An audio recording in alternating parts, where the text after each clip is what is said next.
Hey, what's up guys, it's Cypher and welcome to my Magicka Nightblade burst video. A few disclaimers before we get into the build. This build is actually not your typical build that I usually put out on this channel.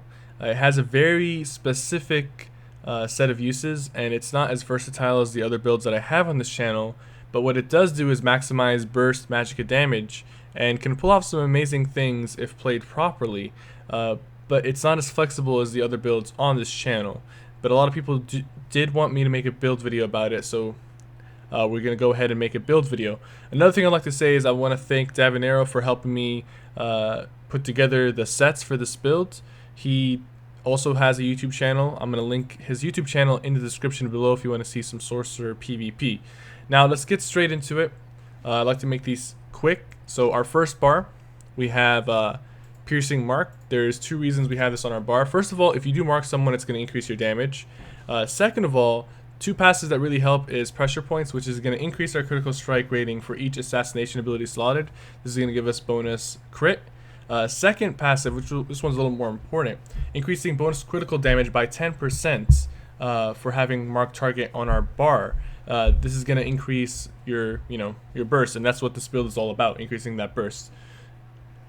Concealed weapon is going to be your main sustained DPS. It's also going to be your stun. Concealed weapon has one of the longest stuns in the game. It gives you a 5-second stun. I know the tooltip says 0.5 seconds, but it's actually 5 seconds of a stun if you hit them while you're cloaked up. And you're going to have to use this using this build effectively to kill people. It's also going to give you the sneak bonus while you're cloaked, and since this build does not have a gap closer, there are different variations. You could always put in a gap closer if you really want to. I prefer to play without a gap closer, but the speed bonus is really going to help you catch your opponents. Third ability is Inner Light. I only have this on one bar, and that is a bit tricky for some people, so you might want to put it on both bars and sacrifice one of the other abilities. But the reason I have it on one bar is I only really need it on my main bar, and also it forces me to reactivate it every time I switch, and it's important that you reactivate it because you want to proc the passive from the Mage's Guild, Might of the Guild, and what that's going to do is every time you activate Inner Light for 5 seconds, your next attack is going to do 20% more damage. That's really important. You have to do that if you want to maximize your damage. This also increases your max Magicka by 5%, and Magicka does play a role in how hard you're going to hit. So that's, extra damage just from Inner Light. Crippling Grasp. Now, over here, Crippling Grasp, it's also going to help you catch your opponents, because not only is it going to give you Major Expedition, it's also going to root and snare your opponents, so you're going to make them easier to get close to once you get your detonation up and you go in for the kill. You could put Fear here if you really wanted to. It's going to help you against blocking targets, but this build is designed to catch people off guard, so if they're already blocking, then it's going to be a little difficult just because you're not going to have the sustain to kill someone who has decent sustain. So that's why I don't have Fear in there, but if you really want to put Fear, you could put Fear. Dark Cloak, it's going to remove damage over time effects, and it's going to help you escape. Definitely recommended for all Nightblade builds. Soul Tether, this gives us our 8% extra max Magicka, and it's also AoE damage, AoE burst damage, and you guys have seen me use Soul Tether with Detonation before. My previous video actually. I got 5 kills in 1 second because of Detonation plus Soul Tether combo, so that's why it's here. And it's also going to give you the 8% extra max Magicka because of the passive for it. Now, let's go to our second bar. This, I actually have not played with this setup on stream before, and there's a few changes I'd like to point out. Relentless Focus is going to give you 10% extra stamina regeneration, which is pretty cool, but it's also going to give you 8% extra damage, which is, what we're trying to do. We're trying to maximize damage, so 8% extra damage is great. Efficient Purge. I slotted this instead of Harness and instead of Shade, and I'll tell you why. Because if you get marked with this build, it doesn't matter if you have Harness, it doesn't matter if you have Shades, you're most likely not going to get away if that person who marked you is even half of a decent player. Efficient Purge is going to help you remove those marks and help you get back into Cloak. It is really important that you're able to pull off Cloak, and I know Cloak sometimes can be really iffy, but with Efficient Purge it'll be just a little bit easier for you to get yourself out of bad situations. Double Take. This is going to give you increased movement speed, Major Expedition. The reason why I still have Cripple, even though Cripple gives Major Expedition, is this gives you Major Expedition without actually having to attack someone, so it's a passive Major Expedition, defensive Major Expedition.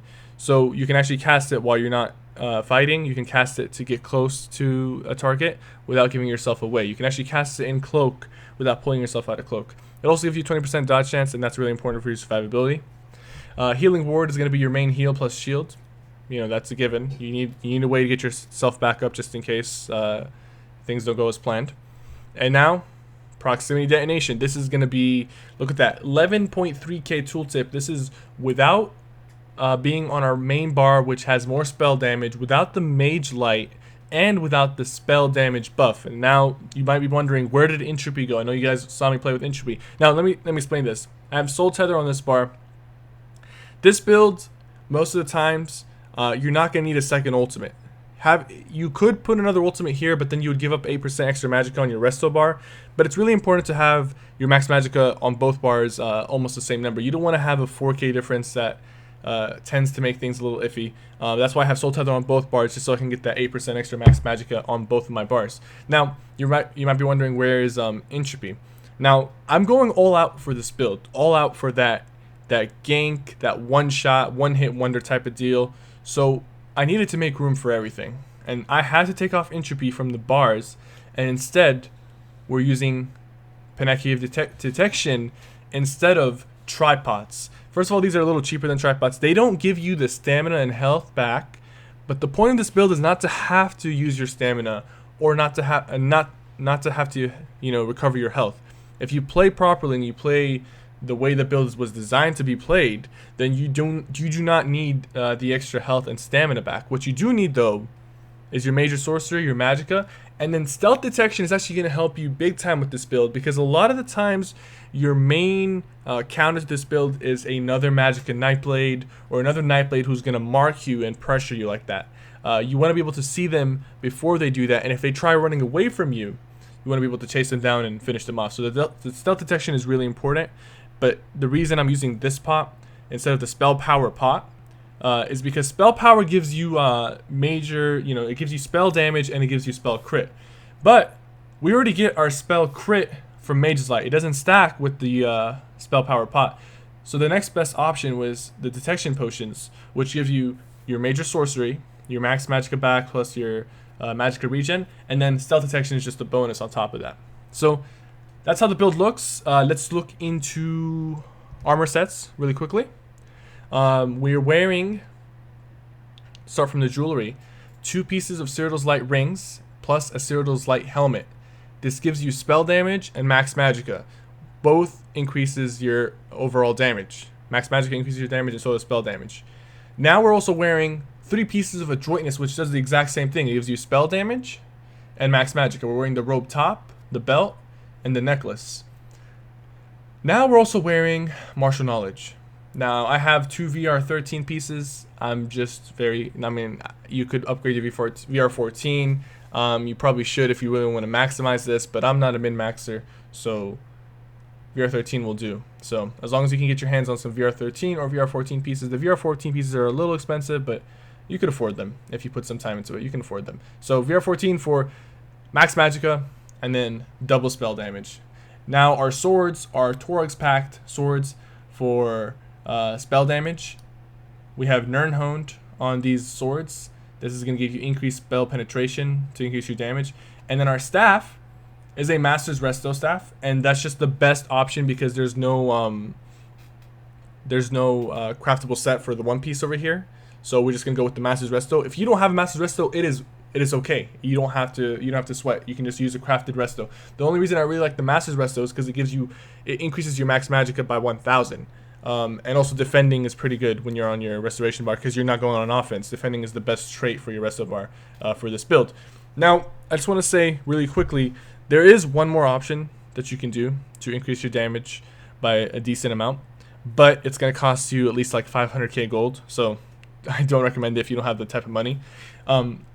If you get yourself dual wield Stygian daggers, I'm pretty sure that's how you say it, that gives you spell damage. So if you get and it's also sharpened. It's not Nirnhoned, but it's sharpened, but it still gives you spell damage. So if you get yourself Stygian daggers, you can use dual wield Stygian daggers, and instead of using the Cyrodiil's Light hat and the Adroitness robe top, you can use a Torx pack 2-piece on the body. That's just an option for you rich folks out there who really want to get that spell damage up high.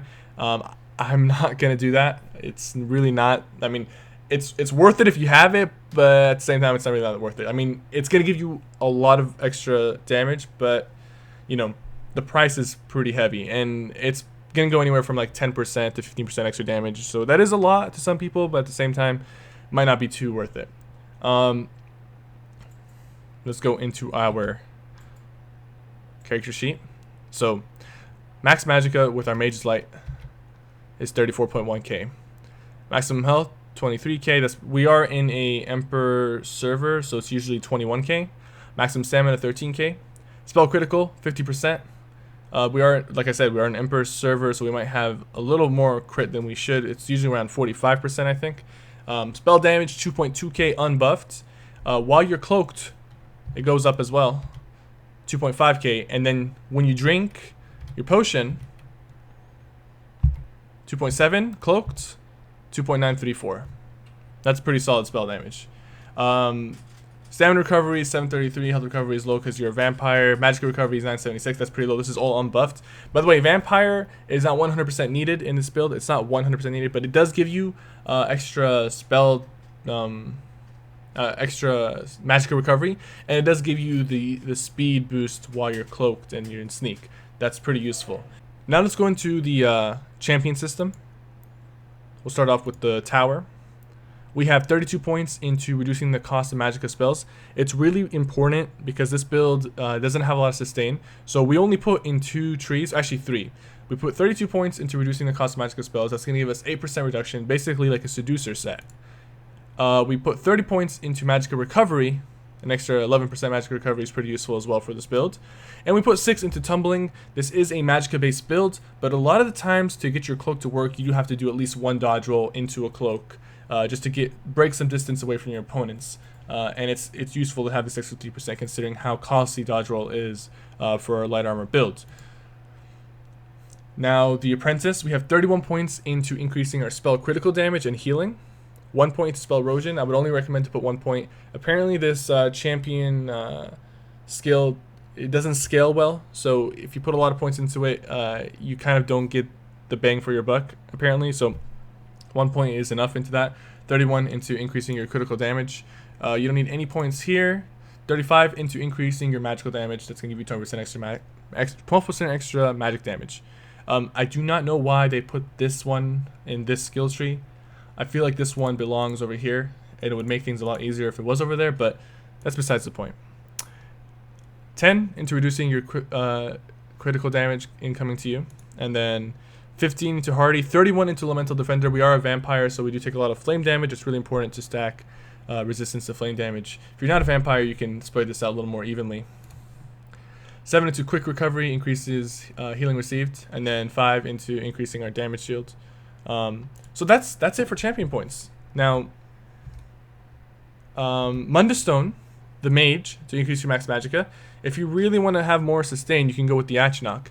Now, let me show you something. If you can go from being extremely bursty with no sustain to being really bursty with a decent amount of sustain. We are using food buffs, right? Which increases our max health, max magic, and max stamina. That's important, right? But if you want to play this build with more sustain and more reliable control over your Magicka, you could always switch to drinks. This build actually works with drinks. It's one of the few Magicka builds that is recommended to play with drinks.